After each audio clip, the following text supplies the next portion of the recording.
اللہ و نفسی بتقوی اللہ۔ آج کے اس خطبہ جمعہ میں سب سے پہلے اپنے نفس کو اور تمام حضار محترم کے نفوس کو تقوی الہی کی دعوت دیتا ہوں، اس لیے کہ تقوی الہی سبب ہے کہ انسان اس دنیا میں بھی کامیاب ہوگا اور آخرت میں بھی بلند درجات حاصل کرے گا۔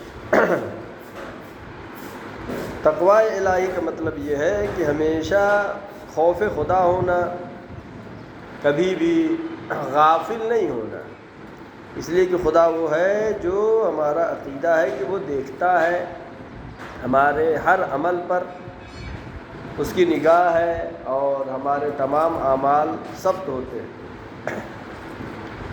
اور اس خطبے میں سب سے پہلے جو کہ ماہ مبارک رمضان، جو کہ برکتوں کا مہینہ، رحمتوں کا مہینہ ہم سے جدا ہوا اور ہم نے نماز عید بھی پڑھی۔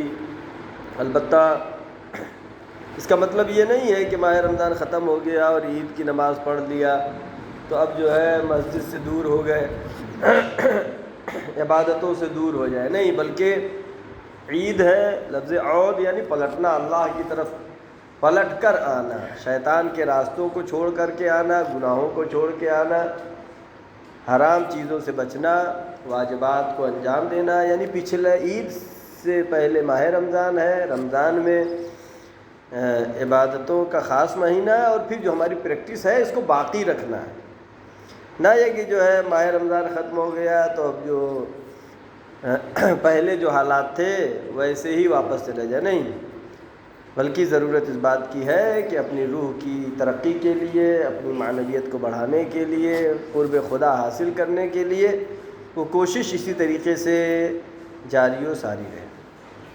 اور آج 4 شوال ہے 1447، اور 8 شوال جو کہ بہت ہی غم کی تاریخ ہے، انہدام جنت البقیع، جو کہ ظالم سعودی حکومت نے اس کو منہدم کیا، اور آج بھی اہل بیت کی مظلومیت کی بولتی ہوئی جیتی جاگتی تصویر ہے، یعنی کل بھی اہل بیت مظلوم تھے، آج بھی، کل ظالم نے جس طرح ظلم کیا آج بھی اسی طریقے سے ظلم کر رہا ہے۔ اور اس خطبے میں میں چاہتا ہوں کہ ایک مولا کائنات حضرت علی بن ابی طالب علیہ السلام نے جنگ نہروان کے بعد امام منبر پہ تشریف رکھ رہے تھے، اور کسی نے کہا مولا کچھ واعظ و نصیحت فرمائے، کچھ بتائیں ہماری ہدایت کے لیے، تو امام نے جو بیان کیا ہے طولانی حدیث ہے، دونوں خطبے میں انشاءاللہ جو ہے اس حدیث میں جو کہ ہمارے لیے بہت ہی مفید ہے، بہت ہی فائدہ مند ہے، آپ کی خدمت میں پیش کریں گے۔ سب سے پہلی بات امام نے جو فرمایا کہ آخرت کا حاصل کرنا، یہ امید نہ رکھو کہ بغیر عمل کے حاصل ہو جائے گا۔ آخرت میں اگر مقام لینا ہے، بہشت میں جانا ہے، جنت کو حاصل کرنا ہے، جنت میں بلند درجات لینا ہے، تو اس کے لیے ضروری ہے عمل کرنا۔ امام علیہ السلام فرما رہے ہیں لا تکن مما یرجو الآخرت بغیر العمل، تم ان میں سے نہ ہو جاؤ جو کہ یرجو الآخرہ، آخرت کی امید رکھتے ہیں، سوچتے ہیں آخرت میں ہم کو تو اللہ معاف کر دے گا، ہم کو جو ہے بہشت میں مقام عطا کرے گا، بغیر العمل یعنی بغیر عمل کے، یعنی تم ان میں سے نہ ہو جاؤ کہ جو بغیر عمل کے یہ امید رکھ رہے ہیں کہ آخرت میں ان کو اجر ملے گا۔ کس بات کا اجر ملے گا؟ وہ خدا کہ جس کی صفات میں سے ہے کہ وہ عادل ہے۔ عدالت خدا کا تقاضا یہ ہے کہ انسان نے جیسا عمل کیا ہے ویسے ہی اس کو اس کی جزا دے گا، جیسا انسان نے گناہ کے کام کیے ہیں، برائی کی ہے، ویسے ہی اس کی سزا دے گا۔ اور قرآن مجید میں بھی اسی مضمون کی آیت ہے، جس میں خداوند عالم فرما رہا لیس للانسان الا ما سعی، انسان کے لیے نہیں ہے مگر یہ کہ جو کوشش کرے، جتنا کر سکے اتنا تو کرے۔ معلوم ہوا اذان ہو رہی ہے، اپنا گھر پہ بیٹھے ہوئے ہیں، اذان ہو رہی ہے، وقت ہو گیا ہے، دکان کھولے ہوئے ہیں، اپنے بزنس پہ لگے ہوئے، سعی اور کوشش ہونا ضروری ہے۔ کوئی کہتا نہیں ہمارے گھر تو اذان کی آواز ہی نہیں پہنچتی ہے، آواز نہیں پہنچتی ہے یہ بہانہ نہیں سے چلے۔ گھڑی ہر ایک کے پاس ہے، ہر گھر میں گھڑی ہے، ہر ایک کے موبائل میں گھڑی ہے، اور سب کو معلوم ہے کہ نماز کا وقت ہو گیا ہے۔ لہذا جو خداوند عالم فرما رہا ہے اس آیت میں لیس للانسان الا ما سعى وان سعيه سوف يرى، سورہ نجم کی آیت ہے 39 اور 40، آیت نمبر 40۔ لہذا جو مولا کائنات نے بھی فرمایا کہ ان میں سے نہ ہو جاؤ کہ جو بغیر عمل کے امید رکھتے ہیں آخرت کے لیے۔ نہیں، کچھ جو ہے محنت کرنی ہوگی، کچھ کھونا ہوگا تب پھر کچھ ملنے والا ہے۔ یہ نہیں کہ جو ہے دنیا کی تمام لذتوں کو حاصل کیا، حرام حلال سب فرق نہیں پڑتا ہے، واجبات کو چھوڑا، حرام کو انجام دیا، پھر کوئی امید رکھیں یرجل آخرہ، جو امید رکھے آخرت کی بغیر العمل، عمل کے بغیر۔ اور دوسری بات جو مولا نے فرمائی ہے اس حدیث میں کہ لمبی آرزو، بہت زیادہ آرزو رکھنا، یہ جو ہے انسان کو گمراہی تک لے جاتی ہے۔ امام علیہ السلام فرماتے ہیں وَيُرْجَ التَّوْبَةَ بِطُولِ الْعَمَلِ، توبہ کی امید رکھتا ہے، درحال ہے کہ اس کی آرزویں بہت لمبی ہیں۔ انسان کی آرزو کی کوئی انتہا نہیں ہے، آرزو بڑھتی رہتی ہے۔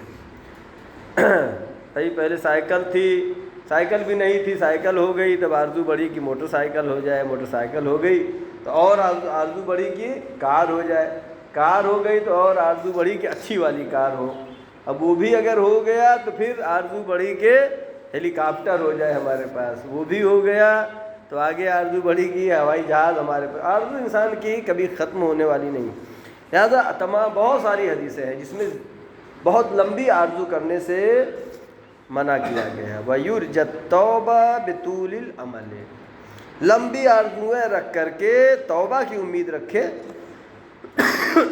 اس لیے کہ یہ آرزویں لمبی جو ہے توبہ کی راہ میں حائل ہوتی ہیں، توبہ کرنے سے انسان کو روک دیتی ہیں۔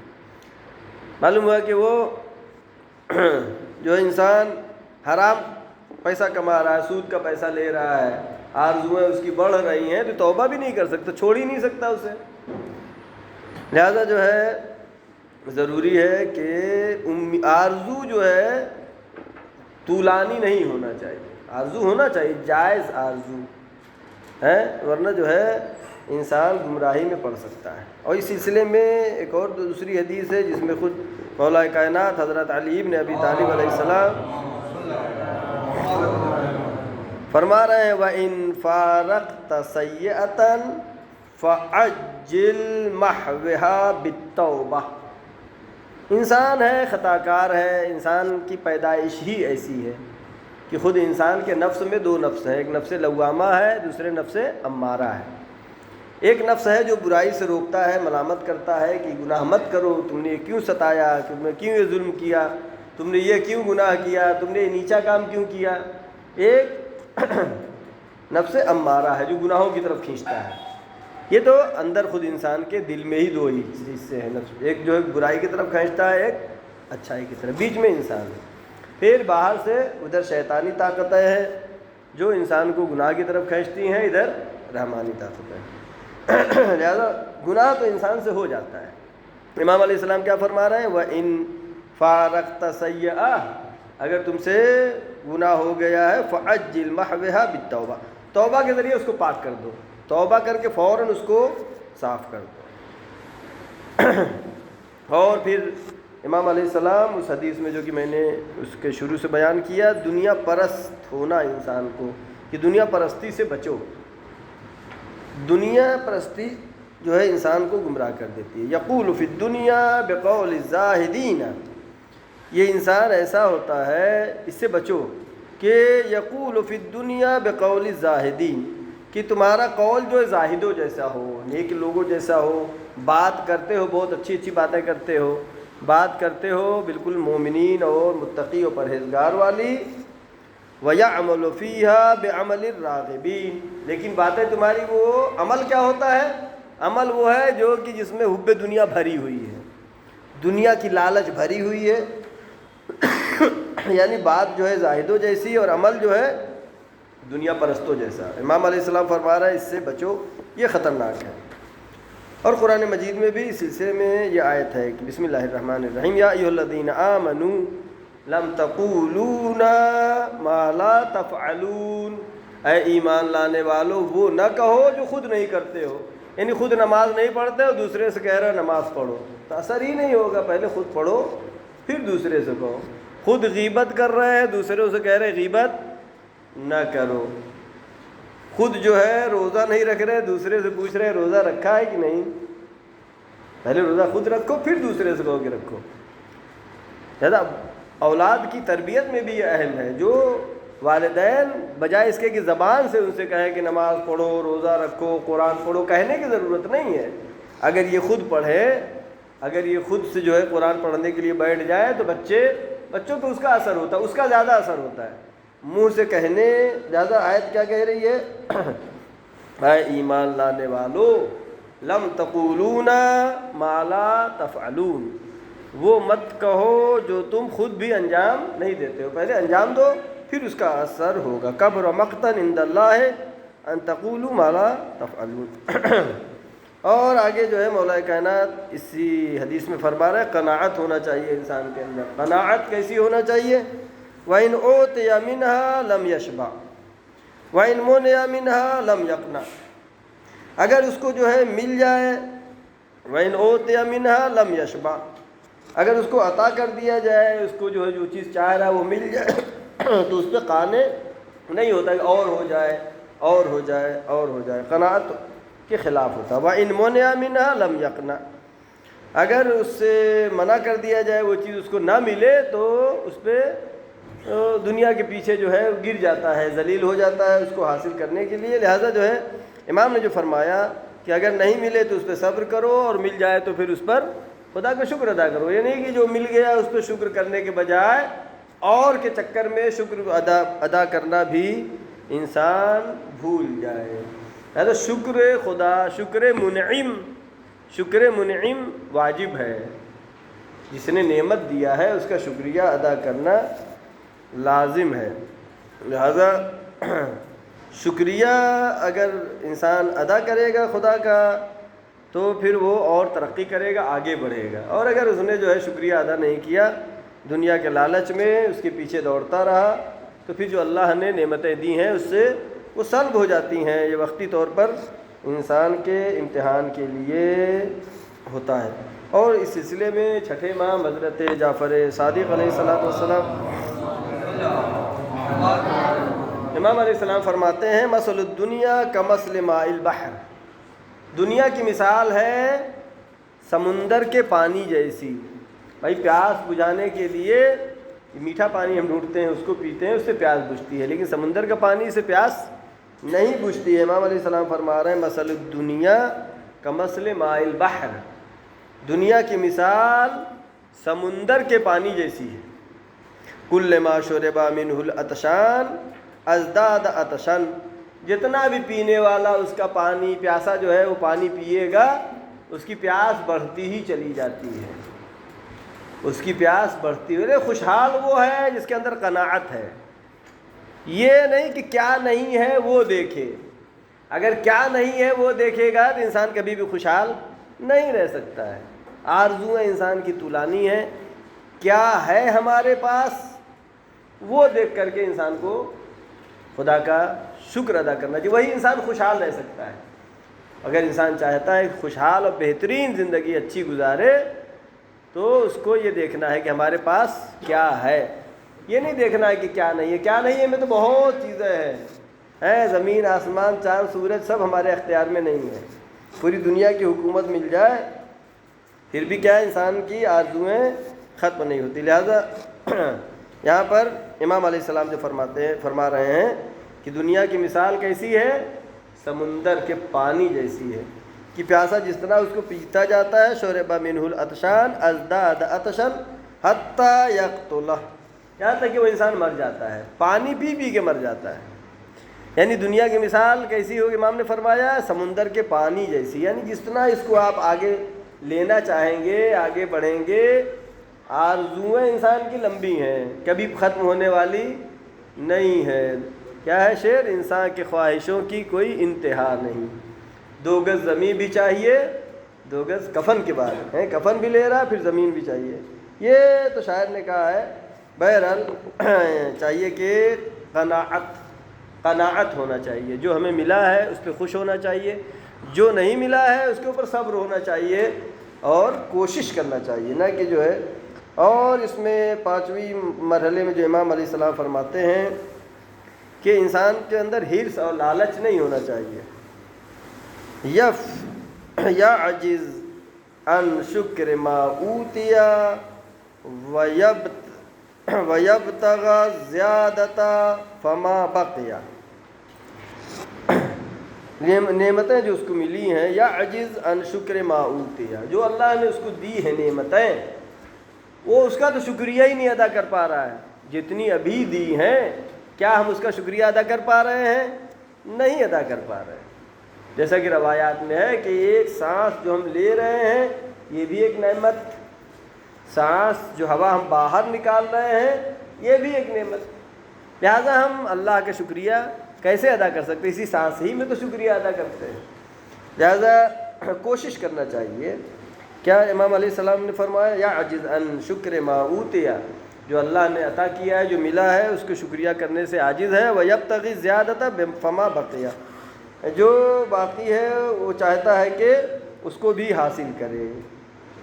ایسے لوگوں جو مزید نعمتوں کے پیچھے جو بھاگتا ہے، ان کا شمار کن میں ہوتا ہے؟ غافلوں میں سے ہے۔ یہ غافل رہتا ہے، اتنا غافل ہو جاتا ہے کہ اللہ کو بھول جاتا ہے، رسول کو بھول جاتا ہے، نماز کا وقت بھول جاتا ہے۔ اور آگے مولا کائنات اس میں فرما رہے ہیں وہ واعظ، وہ عالم جو خود عمل نہیں کرتا ہے، اس کو بولنے کا حق نہیں ہے، اس کی بات میں بھی اثر نہیں ہوگا۔ کہہ رہے ہیں کہ نماز پڑھو، روزہ رکھو، اہل بیت یہ عبادت کرتے تھے مجلسوں میں یا اپنے خطابات میں، اگر واعظ و نصیحت کر رہا ہے اور اس پر عمل نہیں کر رہا ہے، تو امام علیہ السلام فرما رہا ہے ینہا ولا ینتہا ویأمر بما لا یأتی، لوگ دوسروں کو منع کرتا ہے، نہیں عن المنکر کرتا ہے، درحال کہ خود وہ گناہ کرتا ہے۔ دوسروں سے کہتا ہے نامحرم کو نہ دیکھو، خود ہی نامحرم کو دیکھتا ہے۔ دوسروں سے کہتا ہے کہ جھوٹ نہ بولو، خود ہی جھوٹ بولتا ہے۔ دوسروں سے کہتا ہے کسی پہ ظلم نہ کرو، خود ہی ظلم کرتا ہے۔ دوسروں سے کہتا ہے والدین کا احترام کرو، خود ہی نہیں کرتا ہے۔ تو کیا ہے؟ ینہا ولا ینتہا ویأمر بما لا یأتی، اور جس امر کو خود انجام نہیں دیتا اس کا حکم کرتا ہے۔ لیکن اگر واقعی عقل مند ہے، یہ چیز اچھی ہے، پہلے سے خود انجام دینا چاہیے۔ کہتا ہے نماز پڑھو، اگر اسے یقین ہے واقعاً کہ نماز اچھی چیز ہے تو کہنے سے پہلے کیا کرنا چاہیے؟ اسے خود پڑھنا چاہیے۔ جھوٹ بولنا بری چیز ہے، اگر واقعاً بری ہے، اگر یہ عقل مند انسان ہے دوسرے کو منع کر رہا ہے، اس کو پہلے خود ہی رکنا چاہیے۔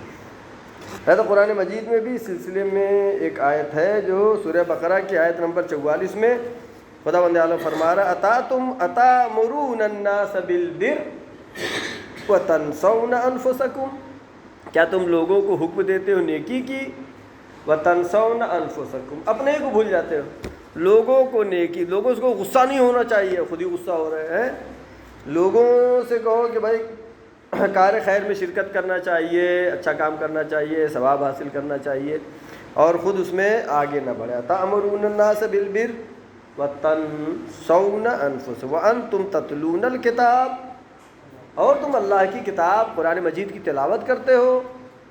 کیا ہے اس پہ اللہ متوجہ کر رہا ہے کہ پہلے خود کی تربیت کرنا، پہلے خود کو صحیح کرنا، اپنے ہر انسان کوشش کیا کر رہا ہے سب اچھا ہو جائے، دنیا جو ہے بالکل ہمارا گاؤں، ہمارا علاقہ، ہمارا محلہ بہشت ہو جائے، جنت کی طرح ہو جائے، خوبصورت ہو جائے، خوشیاں ہوں اس کے اندر، کوئی غم نہ ہو، سب اچھے سے رہے، تو سب کو صحیح کرنے کی کوشش کرتا ہے لیکن خود ہی کو صحیح نہیں کرتا ہے۔ کسی بہت بڑے رائٹر نے یہ بات کہی کہ میں سوچتا رہا یہ صحیح کر دوں، وہ صحیح کر دوں، وہ صحیح کر دوں، پوری عمر میں نے گزار دیا اسی میں، آخر میں متوجہ ہوا کہ پہلے میں خود کو صحیح کر لیتا، اگر میں خود کو ٹھیک کر لیتا تو پھر سب کچھ خود بخود ٹھیک ہو جاتا، اپنے ہی کو صحیح نہیں کیا دوسرے زیادہ۔ آیت جو کہہ رہی ہے ہاں وَأَنْتُمْ تَتْلُونَ الْكِتَابَ أَفَلَا تَعْقِلُونَ، تم آیات الہی پڑھتے ہو، قرآن مجید کی تلاوت کرتے ہو، کیا تمہیں عقل نہیں ہے، کیا تمہیں سمجھ نہیں ہے کہ اگر ہدایت چاہیے، اگر تم چاہتے ہو کہ نیکی ہو جائے پوری دنیا میں، سب اچھے ہو جائے، دنیا بہشت ہو جائے، دنیا میں مومنین کی تعداد بڑھ جائے، یہ تو پھر پہلے خود کو ہی اس پر عمل کرنا ہو۔ آخر میں ہم دعا کرتے ہیں پروردگار محمد و آل محمد صدقے میں، چاہت معصومین علیہ السلام کے صدقے میں جو بھی پریشان حال ہے ان کی پریشانیوں کو برطرف فرما، جو مریض ہے ان کو شفائے کامل و عاجل عطا فرما۔ پروردگار جو طلاب و طالبات علم حاصل کر رہے ہیں ان کو روز بروز علمی روحانی ترقی و کامیابی عطا فرما۔ معبود جو بے روزگار ہیں ان کو بہترین روزی عطا فرما، جو باروزگار ہیں ان کی روزی میں خیر و برکت عطا فرما۔ پروردگار ماہ مبارک رمضان میں جن مومنین و مومنات نے کار خیر میں حصہ لیا ہے، افطاری کی شکل میں یا دیگر کار خیر کیا ہے، غریبوں یتیموں محتاجوں کی مدد کیا ہے، بیواؤں کی مدد کیا ہے، جو بھی کار خیر انجام دیا، پروردگار ہمارے تمام اعمال صالحہ کو اپنی بارگاہ میں قبول فرما۔ پروردگار پرچم اسلام کو سربلند فرما، پرچم کفر و نفاق کو سرنگو فرما، آخری حجت امام زمانہ کے ظہور میں تعجیل فرما، ہم سب کو ان کے یاور و انصار میں شمار فرما۔ بسم اللہ الرحمن الرحیم، العصر ان الانسان لفی خسر الا الذین آمنوا وعملوا الصالحات وتواصوا بالحق وتواصوا بالصبر، صدق اللہ العلی العظیم۔ والسلام علیکم ورحمۃ اللہ وبرکاتہ۔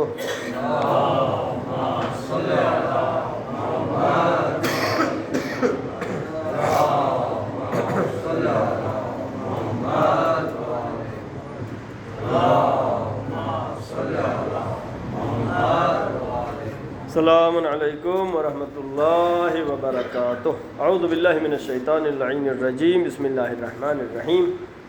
الحمد للہ الذی لا الہ الا هو الحلیم الکریم، غافر الذنب وقابل التوب وهو الغفور الرحیم۔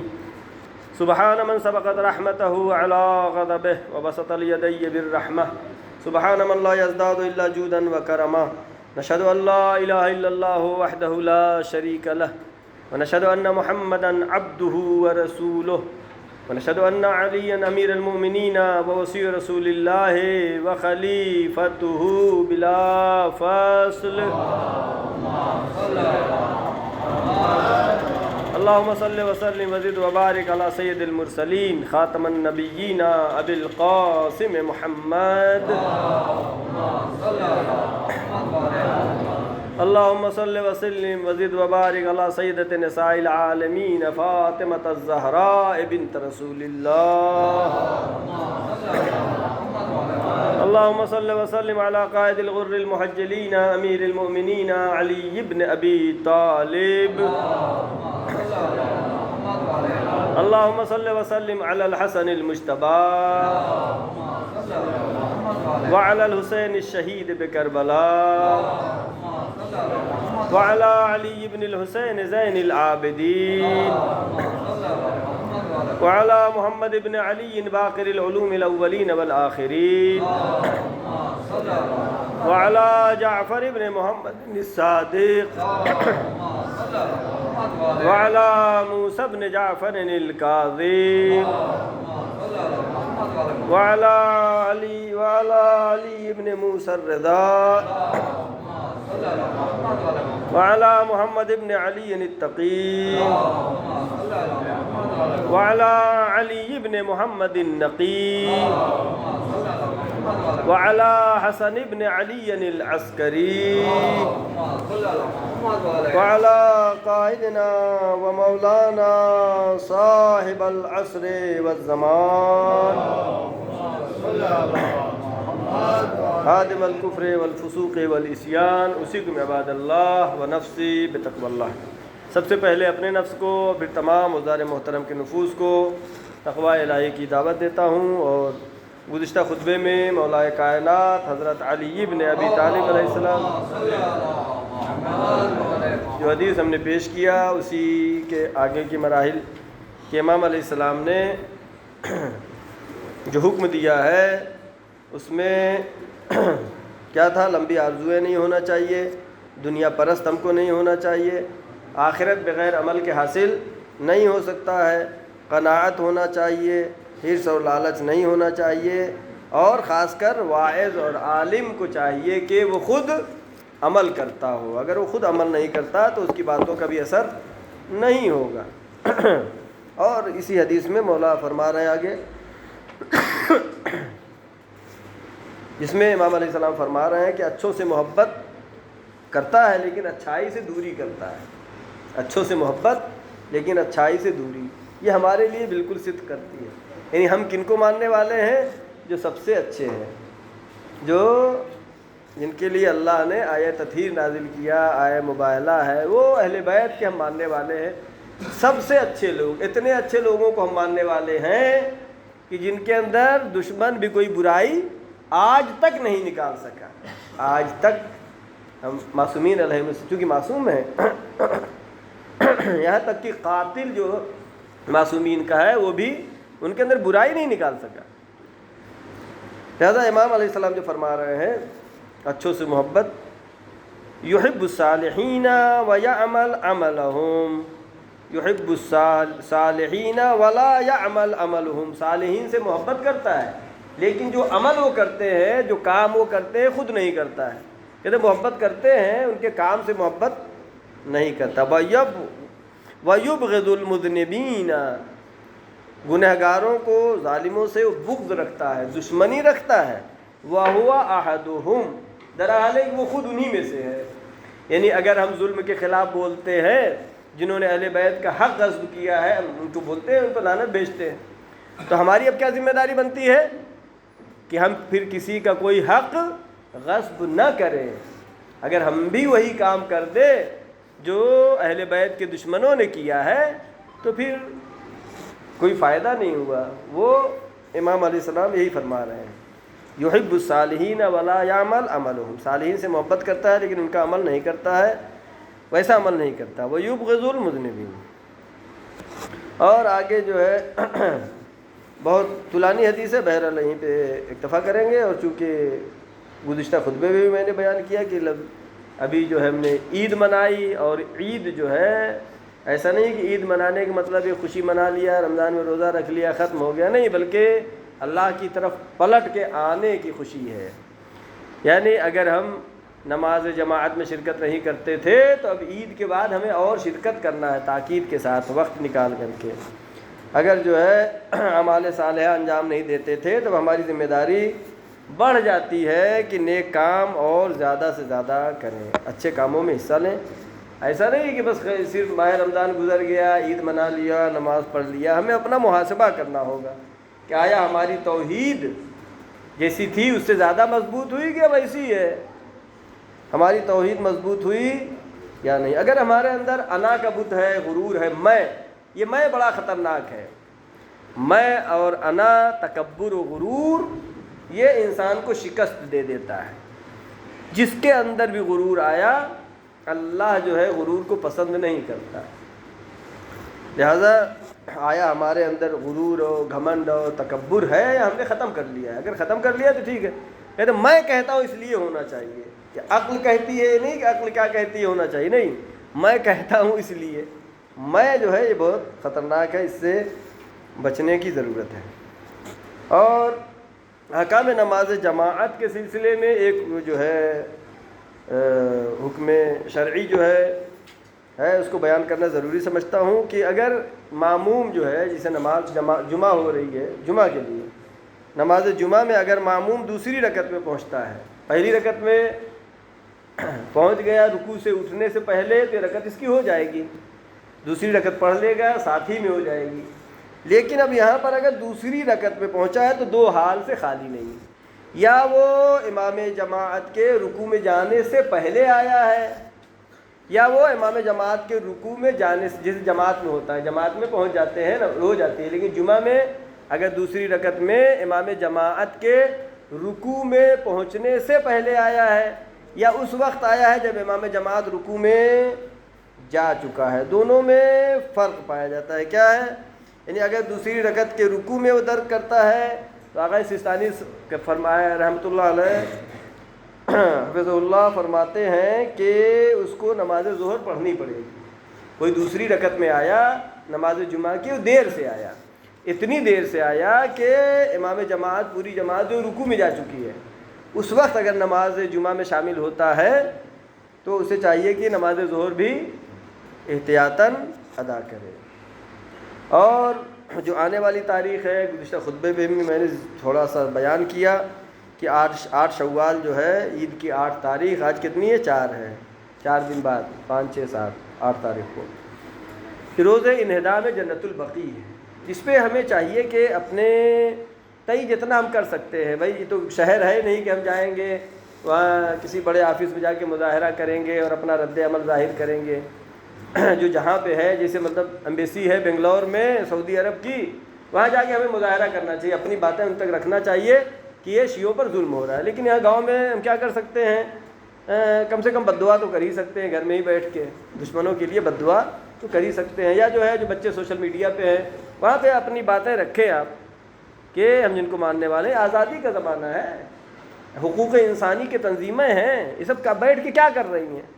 بھائی ہماری ایک جگہ ہے، ہم نے بنائی ہے، اس کا ہم احترام کرتے ہیں، اس کو گرانے کی کیا ضرورت؟ لیکن جو ہے بیت المقدس جو ہے جنت البقیع 1344 ہجری میں آل سعود وہابیوں نے اس کو منہدم کیا، اور اس کو منہدم کرنے میں اس زمانے کے بزرگ اہل سنت کے 15 مفتیوں نے فتویٰ دیا کہ اس کو نہیں ہونا چاہیے، گنبد نہیں ہونا چاہیے، زری نہیں ہونا چاہیے، روضہ نہیں ہونا چاہیے. یہ مفتیان کون سے مفتی ہیں؟ یہ حکومتی والے ہیں. وہی جو میں نے ہمیشہ بیان کیا کہ اسلام 2 طرح سے چلا، ایک اسلام رسول اللہ والا، ایک اسلام حکومت والا. کوئی اس میں تکلف کی بات نہیں ہے، کوئی اس میں پوشیدہ چیز نہیں، کہتے نہیں ایسا نہیں ویسا نہیں ایسا نہیں ویسا نہیں.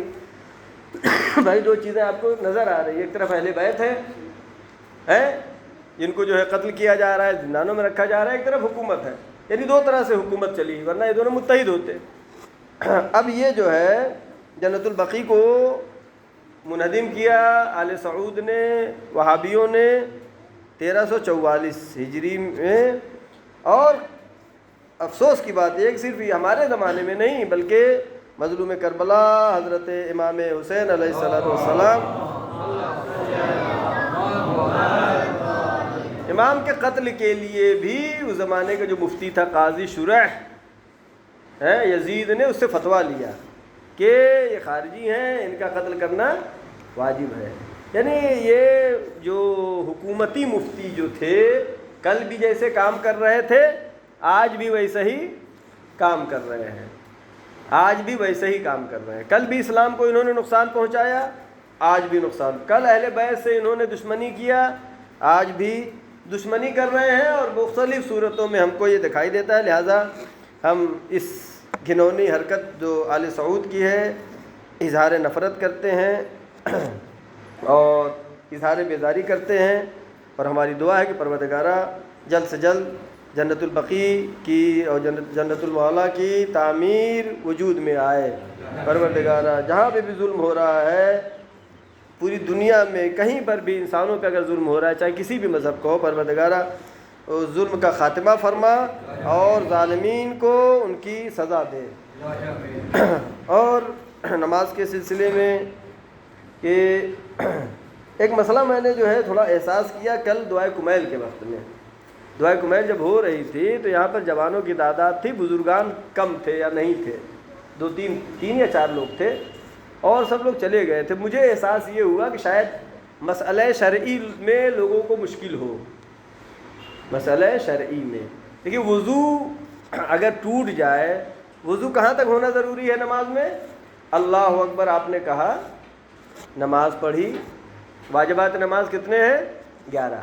یہ واجبات کو ادا کیا، آخر میں سلام پڑھا. جیسے ہی سلام آپ نے پڑھ لیا، اب اگر وضو ٹوٹ بھی جائے تو نماز آپ کی صحیح ہے. سلام پڑھ لیا جب، اب وضو اگر ٹوٹ جائے تو نماز صحیح ہے. آپ کو ایسا نہیں کہ اب زیارت پڑھنا ہے تو وضو کرنے جانا ہوگا، اب جو ہے تسبیح پڑھنا ہے تو وضو کرنے جانا ہوگا، سجدہ شکر کرنا ہے تو وضو کرنے کی ضرورت ہے، نہیں، آپ کی نماز ہو گئی ہے، اب زیارت ہو رہی ہے، دعا ہو رہی ہے، اس میں وضو کی شرط نہیں ہے، وضو کی شرط نہیں ہے، یا نماز میت ہے، نماز میت میں وضو کی شرط نہیں ہے کہ وضو ٹوٹ گیا تو کہتے وضو کرنے جا رہے ہیں، نماز میت کو روک دو گی، نہیں۔ بہرحال تو یہ بات بالکل واضح رہنا چاہیے کہ نماز جو ہے تکبیرۃ الاحرام سے شروع ہوتی ہے اور سلام پر ختم ہوتی ہے۔ جیسے ہی آپ نے سلام پڑھ لیا، اب اگر وضو ٹوٹ بھی گیا تو نماز صحیح ہے، نماز غلط نہیں ہے، نماز آپ کی پوری ہو جائے گی۔ اور واجبات نماز تو آپ کو معلوم ہی ہے، سب سے پہلے کیا ہے؟ نیت ہے، تکبیرۃ الاحرام ہے، قیام متصل برکوع ہے، ذکر ہے، قرات ہے، سجود ہے، رکوع ہے، تشہد، سلام، اور آخر میں کہتے ہیں ترتیب و موالات۔ ترتیب کا مطلب یعنی پہلے قیام ہے، پھر رکوع ہے، پھر سجدہ، ترتیب کے ساتھ۔ موالات یعنی پے در پے ہونا چاہیے، بیچ میں گیپ نہیں، اللہ اکبر کہہ دیا اب چپ چاپ بیٹھے ہوئے ہیں، چپ چاپ کھڑے ہیں، نہ کچھ پڑھ رہے ہیں نہ بول رہے ہیں، یہ نہیں ہونا چاہیے، بلکہ نماز جب شروع کر دیا ہے تو اگر گیپ بھی ہوتا ہے تو ایسا گیپ نہ ہو کہ جسے کہا جائے کہ جو ہے بہت دیر تک خاموش رہ گئے، بلکہ موالات شرط ہے۔ لہٰذا نماز میں کتنی چیزیں ہیں؟ واجبات نماز کتنے ہیں؟ 11 ہیں۔ واجبات وضو کتنے ہیں؟ یہ تو میں کئی مرتبہ بتا چکا ہوں۔ وضو میں کتنی چیزیں واجب ہیں؟ وضو میں 4 چیزیں صرف واجب ہیں، غسلتان و مسحتان، 2 چیزوں کا دھلنا اور 2 چیزوں کا مسح کرنا، جو کہ اب تو بچوں کو یاد ہو گیا، سورہ مائدہ کی آیت نمبر 6۔ وضو کا حکم کہاں پہ ہے قرآن میں؟ سورہ مائدہ آیت نمبر 6۔ بار بار تو آیت میں نے اتنی پڑھی ہے کہ سب کو یاد ہو جانا چاہیے۔ کیا ہے؟ اذا قمتم الی الصلاۃ، جب تم نماز پڑھنا چاہو، فاغسلوا وجوہکم وایدیکم، دھلو اپنے چہروں کو اور دھلو اپنے ہاتھوں کو، وامسحوا برؤوسکم وارجلکم الی الکعبین، مسح کرو اپنے سر کا اور مسح کرو اپنے پیروں کا۔ تو 2 چیزیں دھلنا ہے، 2 چیزیں مسح کرنا ہے، چہرے کا دھلنا ہے، ہاتھ کا دھلنا ہے، البتہ اوپر سے نیچے کی طرف دھلنا، چہرے کا دھلنا اور ہاتھ کا دھلنا، سر کا مسح اور پیر کا مسح۔ 2 چیزیں واجب ہے، 4 چیزیں واجب ہے، 2 دھلنا ہے، 2 مسح کرنا، جو قرآن کہہ رہا ہے۔ اب اس کے پہلے جو انجام دیتے ہیں 3 مرتبہ ہاتھ دھلنا، ناک میں پانی ڈالنا، کلی کرنا، یا پیر دھلنا، وضو سے پہلے بھی پیر دھل سکتے ہیں، وضو کے بعد بھی پیر دھل سکتے ہیں، لیکن وضو میں نہیں ہے۔ دیکھیں ہم شریعت کے قائل ہیں، جو اللہ نے بتایا ہے، جو رسول نے بتایا وہ مانتے ہیں، اچھی چیز تو ہے، لیکن اچھی ہونے کا مطلب یہ نہیں ہے کہ ہم اپنے سے وضو میں پیر کے دھلنے کو واجب قرار دے دیں۔ یہ دین اہل بیت، مذہب اہل بیت نہیں بتاتا ہے۔ مذہب اہل بیت کہتا ہے ما آتاکم الرسول فخذوہ وما نہاکم عنہ فانتہوا، جو رسول بتائیں، صلو کما رأیتمونی، پیغمبر کہہ رہے ہیں نماز پڑھو جیسے ہم کو دیکھتے ہو پڑھتے ہوئے۔ لہٰذا یہ کہنا چونکہ یہ اچھا ہے، مسح کرنے سے زیادہ اچھا کیا ہے؟ پیر کا دھلنا ہے، صاف ہو جائے گا۔ مسح کرتے ہیں پیر کا، مسح کرنا زیادہ اچھا ہے کہ دھلنا زیادہ اچھا ہے؟ دھلنا زیادہ اچھا ہے، صاف رہے گا۔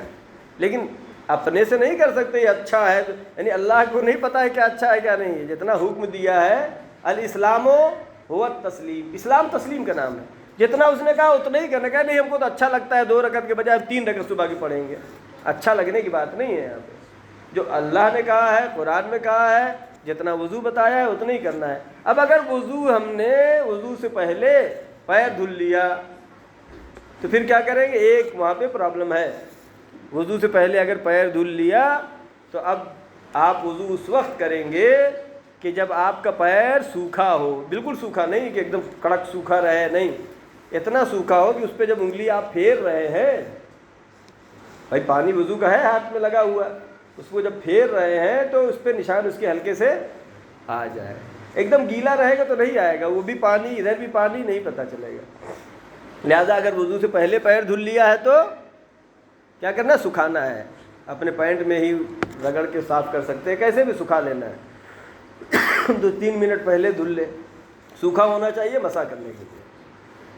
اور جب وضو کر لیا ہے اس کے بعد دھل سکتے ہیں، وضو کی نیت سے نہیں، وضو اتنا ہی ہے جتنا قرآن نے کہا ہے، کہتے اس لیے دھل رہے ہیں کہ پیر صاف رہے ہمارا۔ لہٰذا پہلے بھی دھل سکتے ہیں، بعد میں دھل سکتے ہیں، لیکن وضو کی نیت سے نہیں دھل سکتے ہیں۔ اور آخر میں نماز کے کیا ہے؟ سلام ہے۔ سلام کے بارے میں تھوڑا سا تذکرہ ہے۔ 8ویں امام حضرت امام رضا علیہ الصلوۃ والسلام، راوی نے سوال کیا کہ مولا، نماز جو تمام ہوتی ہے، نماز سلام کے اوپر ختم ہوتی ہے، آخر میں ہم کیا پڑھتے ہیں؟ سلام پڑھتے ہیں۔ حالانکہ نماز ہے یہ تو اس میں اللہ کی حمد ہوتی ہے، تسبیح ہوتی ہے، تحلیل ہوتی ہے، آخر میں سلام پہ نماز کیوں ختم ہوتی ہے؟ تو امام علیہ السلام نے فرمایا کہ نماز کے شروع میں مصلی جو نماز پڑھنے والا ہے وہ خالق سے ہم کلام ہے، کہتا ہے بسم اللہ الرحمن الرحیم، الحمدللہ رب العالمین، تمام تعریفیں اللہ کے لیے ہیں، الرحمن الرحیم، رحمان الرحیم ہے، مالک یوم الدین، روز جزا، اللہ کی تعریفیں کرتا ہے، آخر میں سلام پڑھتا ہے۔ یعنی شروع میں اللہ سے ہم کلام ہے، آخر میں جب یہ باہر نکل رہا ہے نماز سے تو بندوں سے ہم کلام ہوتا ہے، لیکن بندوں سے ہم کلام ہوتا ہے تو کن کلمات کے ذریعے سے؟ سلام۔ یہ سلام کی اہمیت ہے۔ لہذا امام نے کہا نماز سے یہ خارج جب ہو رہا ہے، نماز سے باہر نکل رہا ہے، تو لہذا اس میں سلام میں ہم کیا پڑھتے ہیں؟ السلام علیکہ ایھا النبی ورحمۃ اللہ وبرکاتہ، اے نبی، اے رسول حضرت محمد مصطفیٰ صلی اللہ علیہ وآلہ وسلم، آپ پر سلام ہو۔ پہلے رسول پہ سلام بھیجتے ہیں، دوسرا سلام السلام علینا وعلی عباد اللہ الصالحین، یا اللہ کے سلام علینا ہم پر ہو، جماعت سے پڑھ رہے ہیں، فرادہ پڑھ رہے ہیں، اللہ کے سلام ہم پر ہو، وعلی عباد اللہ الصالحین، اور اللہ کے صالح نیک بندوں پر اللہ کا سلام ہو۔ آخر میں سلام کیا پڑھتے ہیں؟ السلام علیکم ورحمۃ اللہ وبرکاتہ۔ اب یہ کن پر سلام؟ السلام علیکم، آپ سب پر سلام ہو، ورحمۃ اللہ وبرکاتہ، آپ سب پر اللہ کی رحمتیں ہوں، اللہ کی برکتیں ہوں۔ یہ کس کے لیے سلام ہے؟ اب یہاں پر علماء میں گفتگو ہے کہ آخر میں سلام بھیجتے آپ سب پر، اس سے کون مراد ہے؟ بعض نے فرمایا کہ یہاں پر مراد جو ہے یہ سلام میں ملائکہ ہیں، فرشتے ہیں، دو فرشتے جو اچھے اعمال اور برے اعمال لکھتے ہیں وہ اس سے مراد ہیں، ملائکہ ہیں۔ اور لہٰذا جو ہے ہماری نماز جو ہے تمام ہوتی ہے سلام کے ساتھ، جیسے ہی سلام پڑھا نماز پوری ہو گئی۔ اب اگر وضو ٹوٹ بھی جائے تو وہ نماز آپ کو، ظہر کی آپ پڑھ رہے تھے، لاسٹ میں سلام پڑھ چکے، اب وضو ٹوٹ گیا، تب عصر کی نماز پڑھنے کے لیے وضو کرنے کی ضرورت ہے، لیکن آپ نے ظہر کی بھی پڑھ لیا، عصر کی بھی پڑھ لیا، اب دعا پڑھی جانی ہے، زیارت ہونی ہے، تو اس لیے کوئی اٹھ کر کے چلا جائے اور دعائے کمیل میں شرکت نہ کرے۔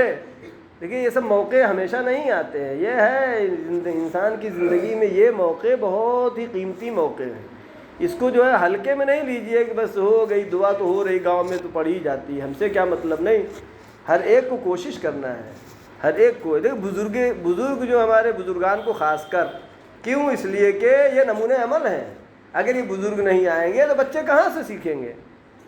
بچے سیکھتے ہیں بزرگوں سے۔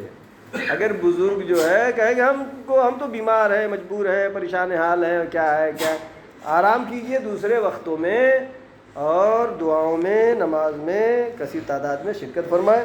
اور الحمدللہ مسجد کا کام بہترین طریقے سے چل رہا ہے، اس میں بھی آپ لوگ حصہ لے سکتے ہیں، اس کار خیر میں ثواب میں شامل ہو سکتے ہیں۔